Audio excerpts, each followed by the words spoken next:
Hi, welcome back everyone to another episode of Navigating Life After 40. I am your host, Roni Jai, and today I am here with Chanel Scales. How are you, Chanel? I am great. How are you? I'm doing good. Thank you for asking. Y'all, we are going to talk about fashion. Y'all know I love that topic. And when I put out this request wanting to highlight women, I think it was maybe about a month or so ago, and she was one of the ladies who responded. And so I'm very glad she did. She has a very, very impressive background. I was able to kind of dig into a little bit.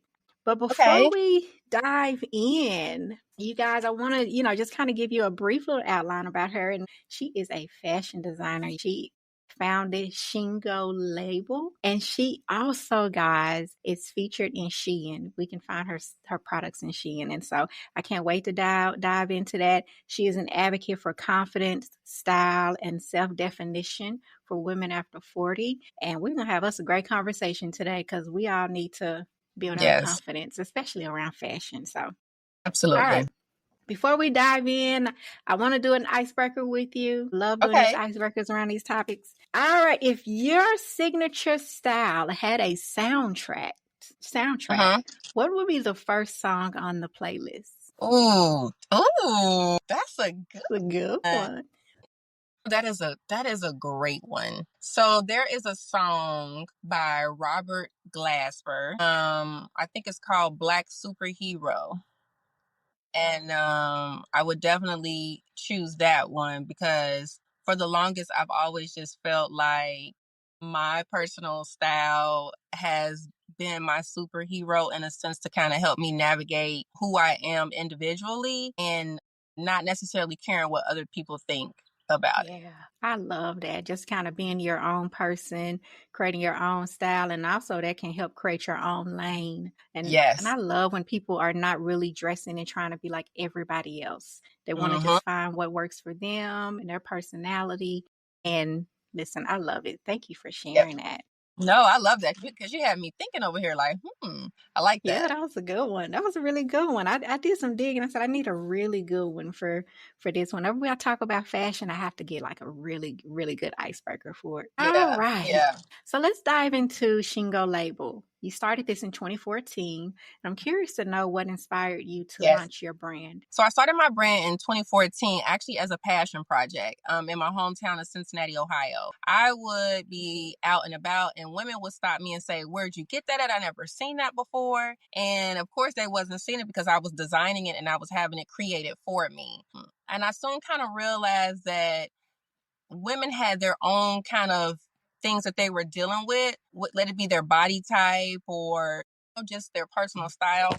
I'm 6 feet, so I tend to struggle with going to the store and finding things that fit my torso or just look good on me because I'm curvy. So because of that, I'm like, this is a problem that I can actually solve by designing clothes for women and giving them the opportunity to wear the designs that sit in the back of their mind versus when retail tells them that they can't wear it or they shouldn't wear it. So really it just started as a passion project. That was it. Nothing more, nothing less. I was just like, I could make some cash and solve a problem. And so that's how it got started. I love that. I'm a tall girly too. I'm 5'2" Okay. and a half, so I'm a tall girly too. So I know exactly what it's like to go in these stores Uh-huh. and you can't find certain outfits that I'm curvy to. So I get it. Yes. Especially when it comes to like pants and you're like, okay, do you guys make this in tall? Or if you find something in tall, we always have to order it offline. It's never in the store. So it's a challenge for us. And it's not a lot of designers out there who really specialize in clothing for tall women. Everything is kind of average height or petite or, those Definitely. sizes, but it's not too much out there for us. So I love that you created something for you. It started as a passion project, but then it evolved into now look where you are now. It evolved into something else. And that's Yes. amazing. Which Thank leads you. Yeah, you're welcome. Which leads me into the name Shingo. How did you come up with the name? How does it reflect your mission? Tell us more about that. The story is so funny because I literally, at that time, the guy that I was dating, I was sitting on the couch and I was like, for my clothing brand, I need something that just really stands out. And I want it to be something where when people eventually hear it, they'll ask me why this name. And so at that time, he was like, well, look up some different things in Swahili. And I was like, okay. And so he used to always say, because I was 6 feet, I had a neck like a giraffe. So I was like, I'm going to look up neck. So I looked up neck and I was like, oh my God, it says Shingo. And he was like, say it again. And I was like, Shingo. He was like, that's it. And so for me, I took it as, of course, it means neck. But what a lot of people don't understand is when your neck is elongated, right? When your head is held very high, it says a lot about you as a person. It says a lot about your confidence. And I knew that because my brand really at that time was based on a passion project for other women, it just made sense to have a name that was all about walking with confidence in garments that you feel are made just for you. So that's where Shingo came from.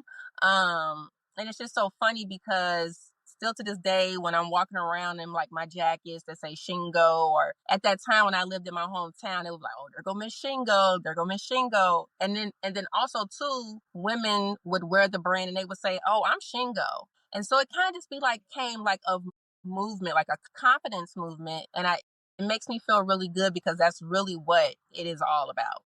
Yeah, I love that story. And the fact that he told you to look up something in Swahili and you chose to Mhm. look up the one thing that he always pointed Yeah. out about you. Yeah, it was just like a joke, as a tall girl. And then, too, I don't know if people realize this, but no giraffes have the same spots. So when we see giraffes, we see them as like, oh, it's just a giraffe. But actually, all giraffes are different. None of them are the same. There's no spots are the same. So kind of just finding that out, doing just some research about giraffes and different things, I was just like, oh, this is just perfect. This is just perfect. So yeah, it's funny how sometimes people can make a joke or, and you can take it and make it into something way bigger than what is expected. Yeah, I like that. And I never knew that about giraffes. I'm kind of like Yeah. you, what you said, oh, that's the giraffe. But now that I'm hearing that none of them have the same spots, it Yeah. also makes me think about your brand and how it stands out differently from other brands that are out there. Yes. Yes. I Absolutely. love it. Absolutely. All right, so tell us about the journey from your concept to getting into Shein. What has Uh-huh. that been like for you? A lot of failure, a lot of bumping my head, a lot of uncertainty. And I have to say all these things because I think a lot of times on social media right now, everything just seems so grand and so great. And I think that, well, I don't think I know, people that are entrepreneurs, they typically are not honest about their journey. But I struggled through my journey. I'm self taught. I didn't go to school. I can't actually sew, but I'm very creative.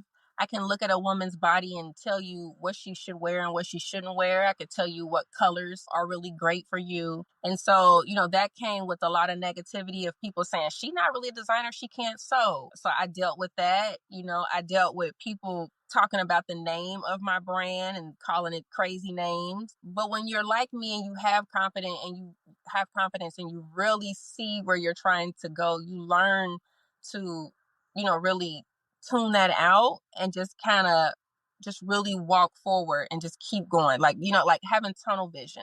So in 2014, like I said, I started passion project. 2016, I got the opportunity to work for Procter and Gamble and Cincinnati Music Festival to create a fashion show during one of the most busiest music festival weekends. I got a proclamation for being a fashion pioneer in my hometown. So that just kind of led up and continued to do it, continued to bump my head a few times. I got pregnant, so I took a break. In the midst of that, I had dresses that went viral, like prom dresses that went viral. I've designed women's dresses for the NAACP.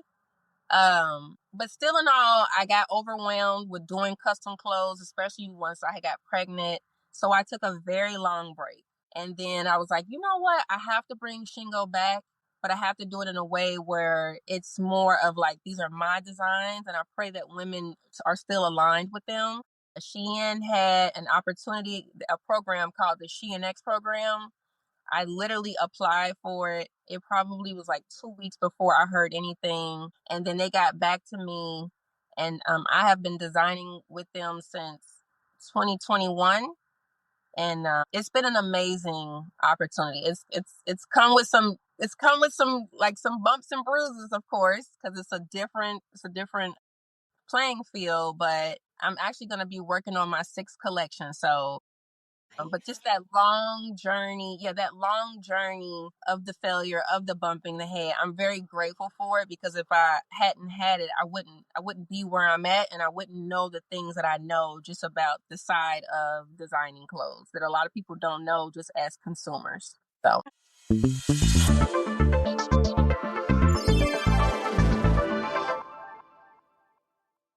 We'll be back right after this. Let's take a moment to thank our partner, Black Girl Vitamins. They provide wellness products specifically designed for women of color, including their amazing menopause support vitamins. One of my favorites, MenoChill, is specifically designed to support menopause and perimenopause symptoms. Visit www.blackgirlvitamins.com and use my code NAVIGATE to save 20% off your first purchase. I love that story. And really, I love how you were able to just block out the noise. A lot yes, of you have. times, yeah, you have to. A lot of times people, we hear the negativity and we allow that to deter us or to lead Yes, us, into a different direction rather than staying focused on the end goal. What's the end goal? What's the result? What am I trying to accomplish? And so I like how yes, you were able to not allow that to get to you. You kept going. You took even with the yes, break. You say, yes, I'm yes, taking a break, but I'm going to come back to it. And sometimes that was an episode I did where I talked with a guest and we talked about kind of the power of the pause and what that looks like for different women. And it can be a yes, short pause, it could be a long pause. It doesn't mean I'm stopping, but right now I'm pausing to take care of myself for the moment. And we have to do that often as women, especially as Black women. We have to make sure that we're taking those pauses when necessary. So I love your true. story and I love your journey. I love that you're self taught. And I loved how you also tuned at everybody else because they're like, oh, she doesn't know how to sew. So how is she a Yes, designer? yes, yes. Yeah. You have to tune it out. So Yeah. Yeah. I know one of the things that I saw that you mentioned was about gatekeeping in the fashion industry. And I want to touch on that just kind of briefly. I see a lot of young people on social media talking about we gatekeep. And I see, there are some times and some moments when people do gatekeep. And sometimes you're like, what, yes, why do you have to keep this to yourself, or why you can't share this to help the next person yes, along or to help the next person, get ahead in their journey? Tell me a little bit more yes, about what your thoughts on that in the fashion industry and how you were able to navigate that or yes. kind of not use gatekeeping to help someone else if that is the case. Yeah. Well, I honestly believe that what is for me is going to be for me. So if I help you or help that person, it's never going to stop. It's never going to stop me from going where the universe already wants me to go, right? It's always been my thing to help other people. That's why I have a proclamation for being a fashion pioneer, for creating a fashion showcase that will not only highlight me, but also highlight other designers and other creatives within my hometown, right? But as far as the gatekeeping, and I know that this could be a subject that a lot of people don't want to talk about, most of the gatekeeping often is by other Black women who don't want to help other Black women, right? Yes. Most of the most amazing things and opportunities that I've actually gotten have been from men. I have a guy I used to design for his wife, and he said, I'll always just remember just the facial expression. He was just like, "You make my wife feel so beautiful. You make her see herself in a way that I see her, that she doesn't see herself. You're that girl, sis." And so every time Yes. something comes up, he's gonna give it to me. That's how I got my NAACP opportunity. I did a fashion show for them. But I think a lot of times people gatekeep because they can see your light in a way that you don't see yourself. And sometimes they don't want you to get that recognition. They oftentimes they're in a place where all they gotta do is put their hand down there and literally just pull you up. It's not saying I want you to do the work for me. It's saying, hey, I do have a platform that if I pull you up, you can really get there. You can really get there. And so I often dealing with those issues. Most of my opportunities are because I'm pitching. I'm trying my best. Tyler Perry always says, quit trying to prove who you are, let it shine. But oftentimes I feel like I do have to keep proving and keep proving and keep proving, and it's very unfortunate. But I honestly think that the gatekeeping is because people see how great you are. Sometimes people just don't want you to reach that point, especially if they know that they are the ones that can actually get you there. And Yeah. it's sad, but that is a space that definitely exists within the fashion community. Yeah. Yeah, and I would not just say even the fashion industry, I would say in a lot of different career fields, that is often the case where a lot of women do not want to help other women come to the top because they're looking at it like, oh, you're trying to be my competition. No, I want to help somebody else get here. And if I There you can go. make the journey easier for you by Mhm. giving you, here's some Yeah, resources, here's some education that you can there you go. utilize that I didn't have at the time. I want to Yeah, help somebody. And absolutely. a lot of people don't do that. And it's funny that you mentioned that most of your help came from men. I was doing some research last year and I came across this study where it talked about how women get further ahead when men who are in certain positions, especially powerful positions, help Absolutely. them as opposed to women. Yeah, and that's And true. it is very true. It is very true. And so, and I've always heard different things about, the fashion industry and how it works or whatnot. But I do think that it's time for us to stop gatekeeping and just try to help each other, especially as a community. We have to. Yeah, we have to. And we have to look out for each other and help each other because if we don't, who else is going to do it? We already have fights over here in Yes, every other area. Why not help each other so that we can evolve and we can grow and get to the top too? absolutely. Yeah. All right. So let's talk a little bit about style as empowerment. I know you talked about some of the things you've done thus far, and I know that you are gonna go further. I know it. You are. So I'm wondering, how do you use fashion to help women feel bold and beautiful, especially women who are, I'm gonna say, your clients who may be in midlife? How do you help them feel bold and beautiful? Yeah, so I don't know if we said this. Besides being a designer, I do wardrobe styling as well. And so I have done a lot of one-on-ones with women. I actually had a lady, believe it or not, this lady was like 75 years old, but she didn't look 75. She was still very in tune, very healthy.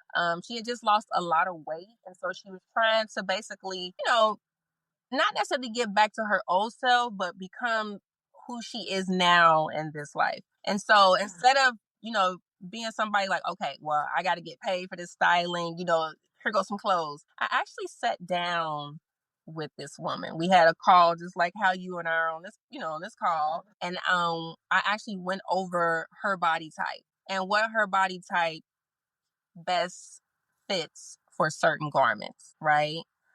We went over colors. We went over, just different shapes and silhouettes and different fabrics. Because as a designer, it gives me the opportunity to see that women really don't understand fashion, right?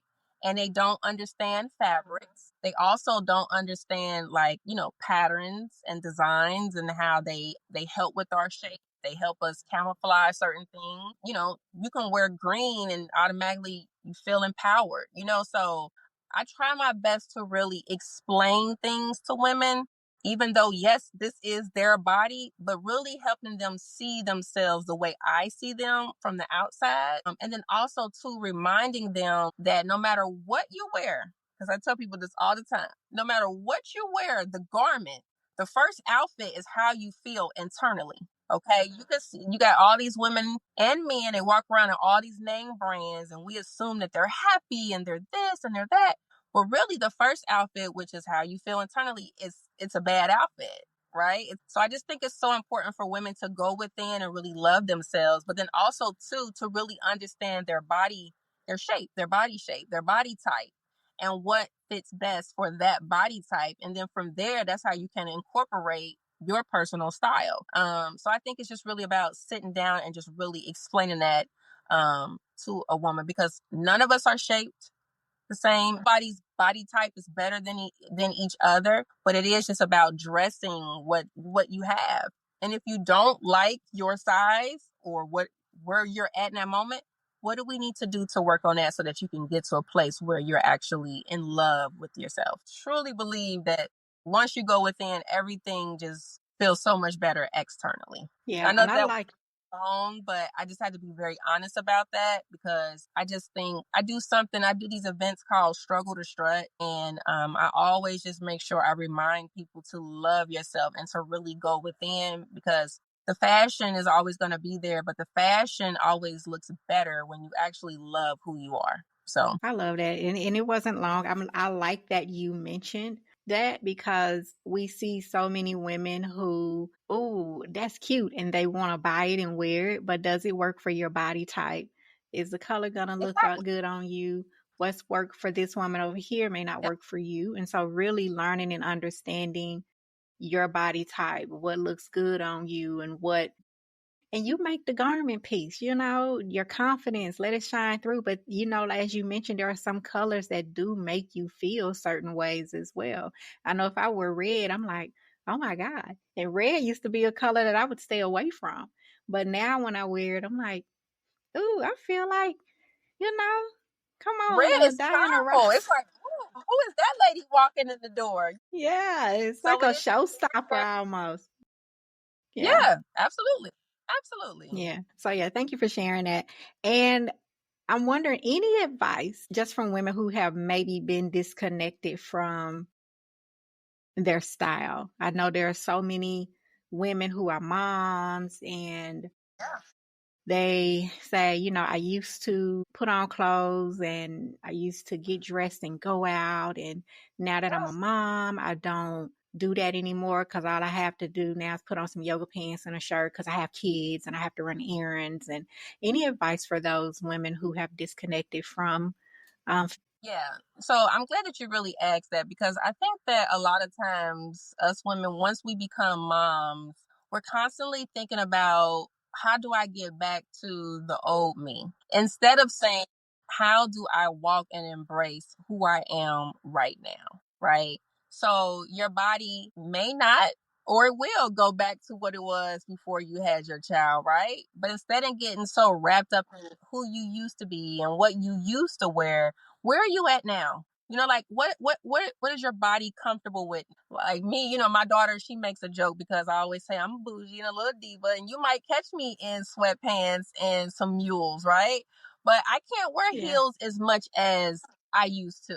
So I might slide them on every blue moon now. But I will say is just, really figure out where you're at now with your body, and also to be okay with saying, hey, I just can't really figure out what my image is right now. And so it's okay to get an image consultant, because the image consultant is going to really help you where you're at now versus just showing you some wardrobe just to put on. There's a difference between that, just a wardrobe stylist and an image consultant. And then also to, really just going in your closet and being a kid again. Before the world told you what you should wear, what you shouldn't wear, like you shouldn't mix this pattern. What would you do when you were 5 or 6? Like what was those pieces that you absolutely loved when you were younger? Try to go back into those moments of the fashion that made you happy. And once again, you can use that to, who you are now. But what would the little Chanel wear back in the day now? I mean, back in the yeah. day, and then what would she wear now as a 43-year-old if we could mix and match it? So I just think sometimes we think too much on it, when it could be just a little simple. It's just to have fun with your fashion and to be okay with where you're at right now with your body. I like that. Have fun with it. And I think we Yeah. forget how to have fun. We Yes. take it so serious now. We take a lot of things so serious, but there are some Yes. things we do is, so in social media can also be a problem for many too, because we're seeing so many women and what they're wearing, and we're Yeah. just like, wish I could wear that, or I used to be able to dress like that. We allow it to kind of pull us back, but how can we have fun? And you touched on a very important point. about the right now and being in the present. What is my style now? What can I do now? And how do I focus on the now and not, the past? Because our bodies do change and Of we have to course. embrace that change. Whether you Yeah. have a child or as you're aging, especially women over 40, your body starts to change. The body does. And so we have to embrace those parts of who we are. And so I appreciate you for bringing that up because it definitely serves as a reminder, I'm sure, for many women who are listening to this episode. It's just really have fun and embrace where you are right now. Absolutely. Absolutely. And then also too, let me say this when we talk about social media and the reels, real is REEL. Real for us is REAL. People are showing you what they want to show you right there in the moment. Can't get caught up in just what they want us to see. You know what I'm saying? So Yeah. I think that we have to I know social media is the way of life right now, but we have to find a way that we don't actually make it become our reality. Yes. So I'm glad that you brought that up too, because a lot of people, a lot of women are dealing with that, kind of that comparison, and that comparison will set you back.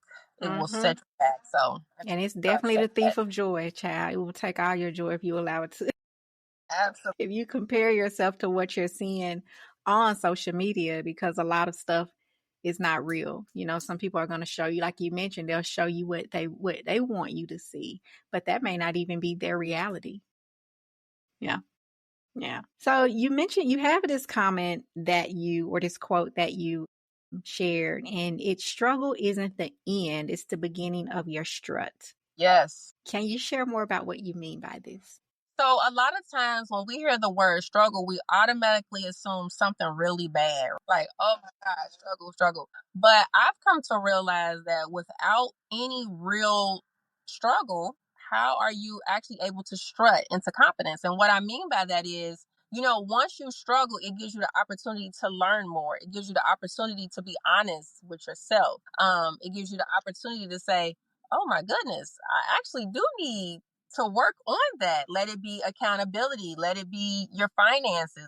Whatever that struggle is in a moment, you have to go through it so that your outcome will be for you to be walking in your strut, into your confidence. I just think that we get so caught up in that word struggle that we forget that what comes out of it. And like another thing I always tell people, when people say that they're struggling financially, really what you're saying is you're struggling internally because your finances are really attached to your energy, right? It's attached to you really showing up and being the best version of you. All of the quote unquote celebrities or Instagram celebrities, you have to remember, why are we so engaged and entertained by them? It's because they're showing us who they are and we like their personalities, right? And so many of us have great personalities too, but we're not allowing our energy to be kind of poured into the universe, into the world, so that we can get what is belongs to us, right? So I don't think that struggle has to be a bad thing. I actually think struggle is a great thing. And I think that if you actually are honest with yourself, you can see what you can gain from simply working on the things that you feel like you're struggling with. That's good. Yeah. I mean, because we all struggle. Yeah. We all struggle. It's a part of life. Sometimes your struggle might be a little bit more or less than mine in the moment, but everybody is struggling with something. Nobody is better than anybody, but I just think the best person is the person who takes the struggle and says, I'm gonna work with what I have right now. I'm gonna make my situation better, and hold myself accountable to whatever that personal struggle is. Yes. Yes. I love that. It's kind of like, especially when you touched on that, the finance part. I don't think a lot of people look at that Oh yeah. in that I way. had to teach myself that. Yeah. You know? Yeah, Yeah. you got to get out your way. Cause then the money comes in, but if you're not really showing up and doing what you really love and really, I'm not saying that you have to be a celebrity. It could just be that you are a great cook. Mm-hmm. House, like, oh, I love cooking. Okay, well, don't nobody else know you love cooking unless you put it out there and you tell us.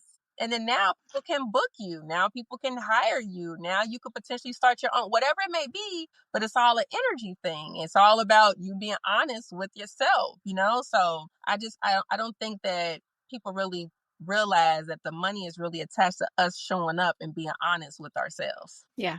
Yeah. I like that. I like that. Yeah, y'all hear it. Y'all Yeah. hear that energy, child. Now I'm gonna have to make sure I'm gonna have to really make sure I cut this one and post it so everybody can hear that part. Because Yeah. that's good. And a lot of people do not look at it that way. And as you were talking, I was like, I didn't even look at it that way. But you are Yeah. absolutely right. You are Yeah. absolutely right. So thank you so much for sharing that. Is there a Absolutely. moment when struggle or any point of struggle in your life became just a turning point for you?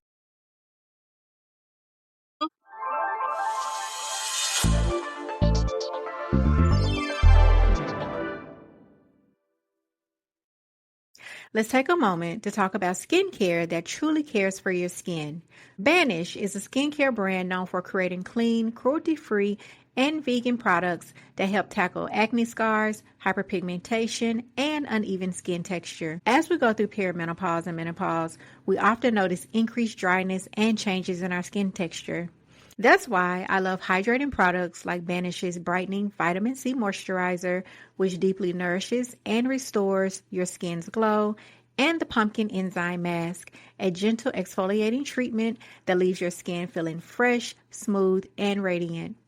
Banish products are made without harmful chemicals, artificial fragrances, or dyes, so you can feel confident about what you're putting on your skin.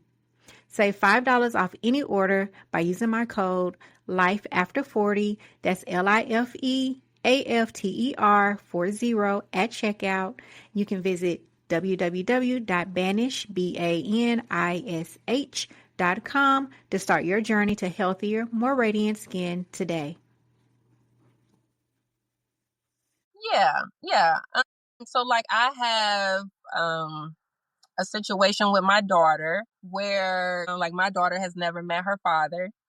And that's a struggle for me. And it's a struggle for me because I feel like I'm going to always feel like a horrible mom because of the situation. There's always going to be a bunch of questions. And I'm feeling really good because I don't typically talk about this, but I had to go through therapy, to really understand that I'm not a horrible person. I can't control every situation, every struggle. But what I can do is just find my, maybe not necessarily my wrong, but hold myself accountable some way somehow to any situation and just try to find the good in it. And so I would think it would be just that situation that I have with my daughter and her father, but also realizing that it was okay for me to say, this is a lot for me, this is a struggle that I don't think that I can really deal with on my own. I mean, I have to deal with it on my own, but I need to talk to somebody that I don't necessarily know so that I can hear, just their insight and maybe how they will handle it and just give me some insight on how I should handle my situation. Yeah, I like. And speaking of your daughter, I know she inspires a lot of your work as well. So, how has she been Yes. an inspiration for your work and your identity? Woo, that girl. I'm a Pisces, which I'm a little bit more laid back and a little more quiet and reserved. My daughter is an Aries, and she's more about like, let's do it. Like, what's the problem? What's stopping you? My daughter knows that I've been on TV and that I've been in the newspaper, and she knows all of the different things that I have been able to accomplish. And so sometimes she has to remind me who I am Yeah. and what I've done. And she's only 7. And so I think the thing about being a parent that a lot of people don't realize is that our children are actually teachers. So I feel like when God can't actually get to us the way that we need, that's why you get your kid. That's God's helper. Like, okay, you're not gonna listen to me. I'm gonna give you this baby or Yeah. these children. And so my daughter she just reminds me to, like I said, have fun. She reminds me to live life. She reminds me to be in the moment and not get so caught up. Because as a single mother, I do have those moments where I'm like, I got to get this done. I got to get this done because I got to take care of her. I got to take care of me. And so sometimes she's just like, Mom, you a great mom. Like, you're doing great. Let's just go to the park. And it's just like, let's go to the park and just swing. So I'm very grateful for her. To me, she's like something that I feel like I always needed. And so, yeah, I don't want to get emotional, but that's my baby and I love her. And I'm very grateful that God chose me to be her mother. Yeah. Love that. I love that. And I can tell how much she means to you because you're lighting up Yeah. and Yeah, I love that she brings you some balance and she's teaching you some things about just how to enjoy life. And it also yes. sounds like, have fun, do what you want to do, mom, but also have fun too. So she's Yes. helping you have this balance in your life. So yeah. Yes. Yeah. All right. So as we near the end, I want to ask you this question. What does life after 40 look like for you personally and creatively? Yeah, so I'm really glad that you said that because life after 40 for me looks like I'm just beginning, right? I know some women are like, oh, I'm turning 40 and I don't have this and I don't have that and I haven't done this. But I honestly feel like life after 40 is actually the beginning of life. I feel like now you're in a space where, and if you don't, but you should be starting to really know who you are. You should be able to realize that everything that we were probably taught, it's just what we were taught, but we don't have to actually live it. Yes. And so I think life for me, life after 40 is like just beginning and really knowing who Chanel is. More on the creative side is me being able to be honest about who I am in the creative space, being honest with the designs when they come to my mind, being honest about what it is that I know I'm capable of doing and not needing to be validated within that creative space. Because sometimes as a creative, you want to put great things out there into the world. But if you get so caught up in people telling you that it's okay to put up in the world, you never actually get to create the magic. Well, I look forward to seeing how your life evolves further after 40. I know we are now connected on social media, so I will definitely be watching and supporting because that's what I do. And I love the fact that you make clothes for tall women. Mm-hmm. And so, yeah, I'm going to definitely be checking that out. Definitely be checking that out. All right. Right before as we wrap up, I'm sorry. How can the listeners connect with you on social media or your website? Well, how can they connect with you to learn more? Or if they want to hire you, how can they connect with you? Yeah, so you can literally just go to my website. My website is chanelscales.com. There's a link on there where you can contact me if you need styling. If you want to talk to me, whatever it may be, you can definitely find it on my website. My Instagram is actually Chanel Scales as well. And if you want to shop with me on Shein.com, you literally can just go in the search bar and you can put in Shingo, which is Shingo label, and my page that we have on there, it'll come up through Google. I love that. Well, I'm gonna go check you out on Shein. I will be Okay. honest, I've always stayed away from Shein because I didn't understand it. And Yeah. then recently I learned that they actually, there are designers on there and All right. it's not what I thought it was. I was like, okay, maybe it's just this company, they just throwing out clothes. And Yeah. so I'm learning that there are actually designers who are actually connected with them who have their items on their site. So Yeah. now I can go and say, hey, girl, go to Shingo, go type in Shingo on Shein and shop with her and check out the episode and all of that so you can learn more. So I'm definitely going to do that. And Yeah. I'll also drop your social sites and your webpage in the show notes as well so that people can connect with you there and follow you because I want to see you blow up. I Thank want to you. see you I blow up. appreciate that. Yeah, Thank you. I've you're had a welcome. crazy week, so I will take all the positive energy that I shall receive. So thank you very much. I really do appreciate that. You are so welcome. All right, and last thing, I always love to ask my guests this. What is one piece of advice for women in midlife that are rediscovering themselves? If you can, or if you can just leave one piece of advice for women. Yeah. To walk with your head held high, to be okay with who you are. And my last thing would be don't wait for people to validate you because most people cannot validate themselves. Love it. Thank you so much.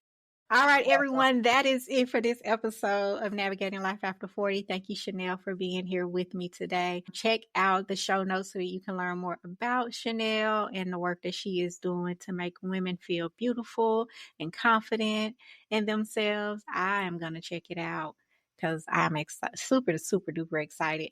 Also, please leave me a comment in the notes below in this episode on Apple or Spotify. It helps us to rank higher in the charts so that we can reach more amazing women just like you all who are trying to navigate this amazing life. Until next time, I will see you all later. Bye. Bye.